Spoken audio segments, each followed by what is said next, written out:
ओम शांति 22/6/2024 प्रातः मुरली। ओम शांति। बाप दादा मधुबन। बाबा आज कह रहे हैं, मीठे बच्चे, यहाँ तुम बदलने के लिए आए हो। तुम्हें आसुरी गुणों को बदल दैवी गुण धारण करने हैं।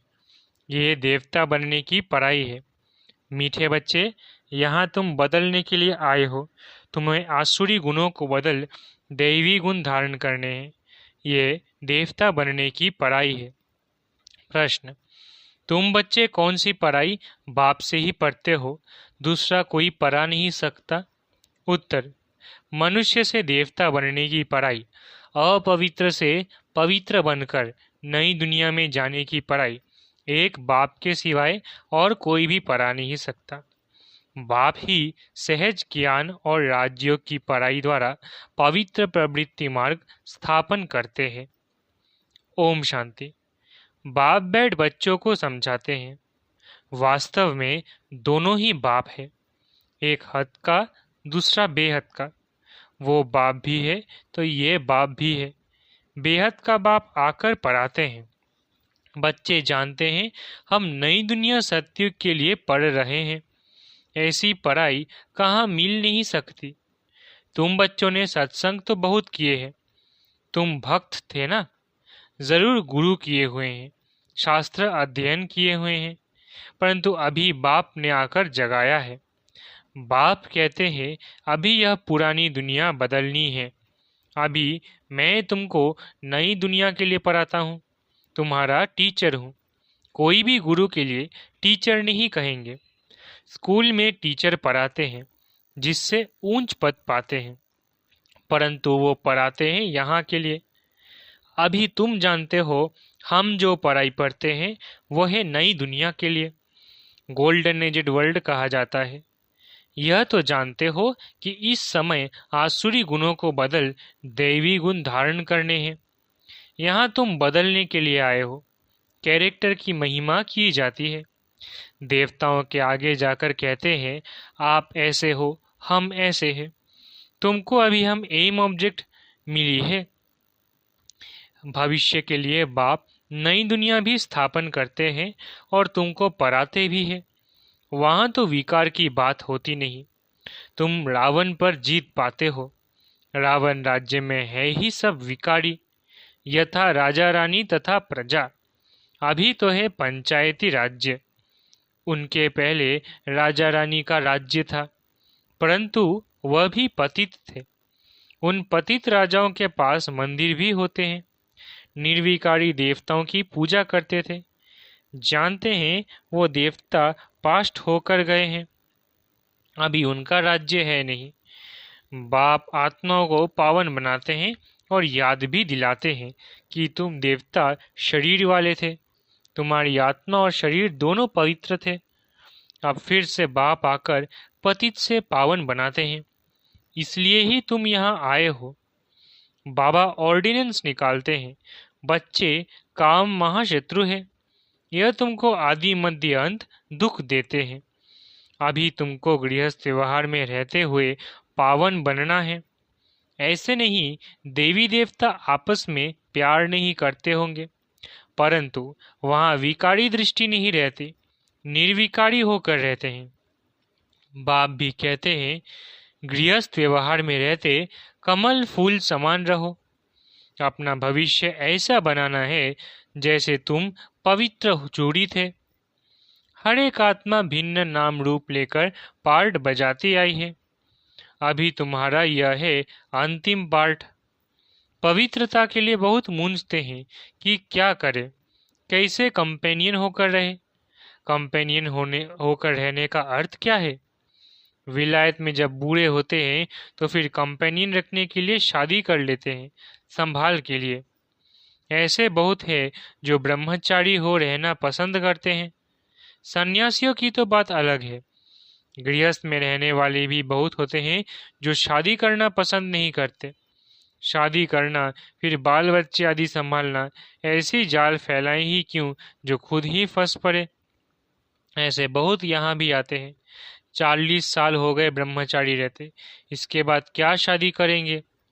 स्वतंत्र रहना पसंद करते हैं, तो बाप उनको देख खुश होते हैं। यह तो है ही बंधन मुक्त। बाकी रहा शरीर का बंधन, उसमें देह सहित सबको भूलना है, सिर्फ एक बाप को याद करना है। कोई भी देहधारी क्राइस्ट आदि को याद नहीं करना है। निराकार शिव तो देहधारी नहीं है, उनका नाम शिव है। शिव के मंदिर भी है। आत्मा को पार्ट मिला हुआ है 84 जन्मों का। ये अविनाशी ड्रामा है, इसमें कुछ भी बदली नहीं हो सकता है। तुम जानते हो, पहले पहले हमारा धर्म कर्म जो श्रेष्ठ था वो अभी भ्रष्ट बन गया है। ऐसे नहीं देवता धर्म ही खत्म है।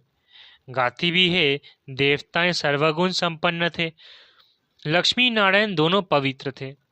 पवित्र प्रवृत्ति मार्ग था, अभी अपवित्र प्रवृत्ति मार्ग है। 84 जन्मों में भिन्न भिन्न नाम रूप बदलता आया है। बाप ने बताया है, मीठे मीठे बच्चों, तुम अपने जन्मों को नहीं जानते हो। मैं तुमको 84 जन्मों की कहानी सुनाता हूँ, तो जरूर पहले जन्म से लेकर समझाना पड़े। तुम पवित्र थे, अब विकारी बने हो तो देवताओं के आगे जाकर माथा टेकते हो। क्रिश्चियन लोग क्राइस्ट के आगे, बौद्धि लोग बुद्ध के आगे, सिख लोग गुरु नानक की दरबार के आगे जाकर माथा टेकते हैं। इससे मालूम पड़ता है कि यह किस पंथ के हैं। तुम्हारे लिए तो कह देते हैं यह हिंदू है। आदि सनातन देवी देवता धर्म कहाँ गया, ये किसको पता नहीं, प्राय लोप हो गया है। भारत में चित्र तो अथाह बनाए हुए हैं। मनुष्यों की भी अनेक मतें हैं, शिव के भी अनेक नाम रख दिए हैं। असूल में उनका एक ही नाम शिव है। ऐसे भी नहीं उसने पुनर्जन्म लिया है तब नाम फिरते जाते हैं। नहीं, मनुष्यों की अनेक मतें हैं तो अनेक नाम भी रखते हैं। श्रीनाथ द्वारे में जाओ तो वहाँ भी बैठे तो वही लक्ष्मी नारायण है। जगन्नाथ के मंदिर में भी मूर्ति वही है, नाम भिन्न भिन्न रखते हैं। जब तुम सूर्यवंशी थे तो पूजा आदि नहीं करते थे। तुम सारे विश्व पर राज्य करते थे, सुखी थे। श्रीमत पर श्रेष्ठ राज्य स्थापन किया था, उसको कहा जाता है सुखधाम। और कोई ऐसे नहीं कहेंगे कि हमको बाप पर आते हैं, मनुष्य से देवता बनाते हैं। निशानी भी है, जरूर उन्हों का ही राज्य था। वहाँ किले आदि होते नहीं, किले आदि बनाते हैं सेफ्टी के लिए। इन देवी देवताओं के राज्य में किले आदि थे नहीं, दूसरा कोई चराई करने वाला होता नहीं। अभी तुम जानते हो हम उसी देवी देवता धर्म में ट्रांसफर हो रहे हैं। उसके लिए तुम राज्यों की पढ़ाई पढ़ रहे हो। राजा ही पानी है। भगवानोवाच, मैं तुमको राजाओं का राजा बनाता हूँ। अभी तो कोई राजा रानी नहीं है। कितने लड़ाई झगड़े आदि होते रहते हैं। यह है कलयुग, आयरन एजेड वर्ल्ड। तुम गोल्डन एज में थे, अभी फिर पुरुषोत्तम संगम युग पर खड़े हो। बाप तुमको पहले नंबर में ले जाने आए हैं, सबका कल्याण करते हैं। तुम जानते हो हमारा भी कल्याण होता है। पहले पहले हम जरूर सतयुग में आएंगे, बाकी जो जो धर्म है वो सब शांति धाम में चले जाएंगे। बाप कहते हैं सबको पवित्र भी बनना है। तुम हो ही पवित्र देश के रहने वाले, जिसको निर्वाण धाम कहा जाता है। वाणी से परे सिर्फ अशरीरी आत्माएं रहती हैं। बाप तुमको अब वाणी से परे ले जाते हैं। ऐसा तो कोई कह न सके कि हम तुमको निर्वाण धाम शांति धाम में ले जाता हूँ। वो तो कहते हैं हम ब्रह्म में लीन होंगे। तुम बच्चे जानते हो अभी यह तमो प्रधान दुनिया है, इसमें तुमको स्वाद नहीं आएगा। इसलिए नई दुनिया की स्थापना और पुरानी दुनिया का विनाश करने के लिए भगवान को यहाँ आना पड़ता है। शिव जयंती भी यहाँ मनाते हैं, तो क्या आकर करते हैं, कोई बताए। जयंती मनाते हैं तो जरूर आते हैं ना, रथ पर विराजमान होते हैं। उन्होंने फिर वह घोड़े गाड़ी का रथ दिखाया है। बाप बैठ बताते हैं मैं किस रथ पर सवार होता हूँ, बच्चों को बताता हूँ। यह ज्ञान फिर प्राय लोप हो जाता है। इनके 84 जन्मों के अंत में बाबा को आना पड़ता है। यह ज्ञान कोई दे न सके। ज्ञान है दिन, भक्ति है रात, नीचे उतरते ही रहते हैं। भक्ति का कितना शो है, कितने कुंभ के मेले, फलाने मेले लगते रहते हैं। ऐसे कोई भी नहीं कहता कि अभी तुमको पवित्र बनकर नई दुनिया में जाना है। बाप ही बतलाते हैं अभी संगम युग है। तुमको पढ़ाई भी वही मिलती है जो कल पहले मिली थी। मनुष्य से देवता बने थे। गायन भी है, मनुष्य से देवता किए करत न लगी वार। जरूर बाप ही बनाएंगे ना। तुम जानते हो हम अपवित्र गृहस्थ धर्म वाले थे। अब बाप आकर फिर पवित्र प्रवृत्ति मार्ग का बनाते हैं। तुम बहुत ऊंच पद पाते हो। ऊंच ते ऊंच बाप कितना ऊंच बनाते हैं। बाप की है श्री श्री, अर्थात श्रेष्ठ ते श्रेष्ठ मत। हम श्रेष्ठ बनते हैं। श्री श्री के अर्थ का किसको पता नहीं है। एक शिव बाबा का ही यह टाइटल है, परंतु वो फिर अपने को श्री श्री कह देते हैं। माला फेरी जाती है। माला है 108 की, उन्होंने 16,108 की बनाई है। उसमें 8 तो आने ही हैं, 4 जोड़ी और एक बाप। 8 रत्न और 9वां हूँ मैं। उनको रत्न कहते हैं।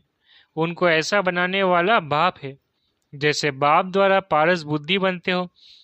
रंगून में एक तालाब है, कहते उसमें स्नान करने से परियां बन जाते हैं। वास्तव में यह है ज्ञान स्नान, जिससे तुम देवता बन जाते हो। बाकी वो तो सब है भक्ति मार्ग की बातें। यह तो कभी भी हो नहीं सकता कि पानी में स्नान करने से परी बन जाए। ये सब है भक्ति मार्ग। क्या क्या बातें बना दी है, कुछ भी समझते नहीं है। अभी तुम समझते हो तुम्हारे ही यादगार दिलवारा गुरु शिखर आदि खड़ा है। बाप बहुत ऊंच रहते हैं ना। तुम जानते हो बाप और हम आत्माएं जहाँ निवास करती है वो है मूल वतन। सूक्ष्म वतन तो केवल साक्षात्कार मात्र है। वह कोई नई दुनिया, वो कोई दुनिया नहीं है। सूक्ष्म वतन व मूल वतन के लिए यह नहीं कहेंगे कि वर्ल्ड हिस्ट्री रिपीट।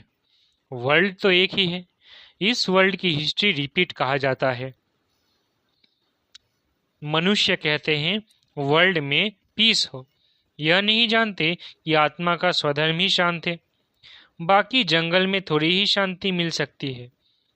तुम बच्चों को सुख और सबको शांति मिल जाती है। जो भी आते हैं पहले शांति धाम में जाकर सुख धाम में आएंगे। कई कहेंगे हम ज्ञान नहीं ले, पिछाड़ी में आएंगे तो बाकी इतना समय मुक्ति धाम में रहेंगे। ये तो अच्छा है, बहुत समय मुक्ति में रहेंगे। यहाँ करके 1-2 जन्म पद पाएंगे। वो क्या हुआ, जैसे मच्छर निकलते हैं और मर जाते हैं। तो एक जन्म में यहाँ क्या सुख रहा। वह तो कोई काम का नहीं रहा। जैसे कि पार्ट ही नहीं है। तुम्हारा पार्ट तो बहुत ऊंचे। तुम्हारे जितना सुख कोई देख न सके, इसलिए पुरुषार्थ करना चाहिए। करते भी रहते हैं। कल पहले भी तुमने पुरुषार्थ किया था। अपने पुरुषार्थ अनुसार प्रारब्ध पाई है। पुरुषार्थ बिगड़ तो प्रारब्ध पा न सके। पुरुषार्थ जरूर करना है। बाप कहते हैं ये भी ड्रामा बना हुआ है। तुम्हारा भी पुरुषार्थ चल पड़ेगा। ऐसे तो चल ना सके। तुमको पुरुषार्थ तो जरूर करना पड़े। पुरुषार्थ बिगड़ थोड़ी ही कुछ होना है। खांसी आप ही कैसे ठीक होगी, दवाई लेने का पुरुषार्थ करना पड़े। कोई कोई ऐसे भी ड्रामा पर बैठ जाते हैं जो ड्रामा में होगा। ऐसा उल्टा ज्ञान बुद्धि में नहीं बिठाना है। यह भी माया विघ्न डालती है। बच्चे पढ़ाई को ही छोड़ देते हैं। इसको कहा जाता है माया से हार। लड़ाई है ना, वो भी जबरदस्त है। अच्छा, मीठे मीठे सिकिलधे बच्चों प्रति माता पिता बाप दादा का याद प्यारा गुड मॉर्निंग। रूहानी बाप की रूहानी बच्चों को नमस्ते। हम रूहानी बच्चों की रूहानी माता पिता बाप दादा को याद प्यार गुड मॉर्निंग और नमस्ते नमस्ते नमस्ते। शुक्रिया बाबा। धारणा के लिए मुख्य सार। पहला, श्रेष्ठ राज्य स्थापन करने के लिए श्रीमत पर चलकर बाप का मददगार बनना है। जैसे देवताएं निर्विकारी है, ऐसे गृहस्थ में रहे निर्विकारी बनना है। पवित्र प्रवृत्ति बनानी है। ड्रामा की पॉइंट को उल्टे रूप से यूज नहीं करना है। ड्रामा कहकर बैठ नहीं जाना है। पढ़ाई पर पूरा ध्यान देना है। पुरुषार्थ से अपनी श्रेष्ठ प्रारब्ध बनानी है। वरदान: कमल पुष्प का सिंबल बुद्धि में रख, अपने को सैंपल समझने वाले न्यारे और प्यारे भव। कमल पुष्प का सिंबल बुद्धि में रख, अपने को सैंपल समझने वाले न्यारे और प्यारे भव। प्रवृत्ति में रहने वालों का सिंबल है कमल पुष्प। तो कमल बनो और अमल करो। अगर अमल नहीं करते तो कमल नहीं बन सकते। तो कमल पुष्प का सिंबल बुद्धि में रख, स्वयं को सैंपल समझकर चलो। सेवा करते न्यारे और प्यारे बनो। सिर्फ प्यारे नहीं बनना, लेकिन न्यारे बन प्यारे बनना, क्योंकि प्यार कभी लगाव के रूप में बदल जाता है। इसलिए कोई भी सेवा करते न्यारे और प्यारे बनो। स्लोगन: स्नेहा की छत्र छाया के अंदर माया आ नहीं सकती। स्लोगन: स्नेहा की छत्र छाया के अंदर माया आ नहीं सकती। अच्छा, ओम शांति। शुक्रिया बाबा।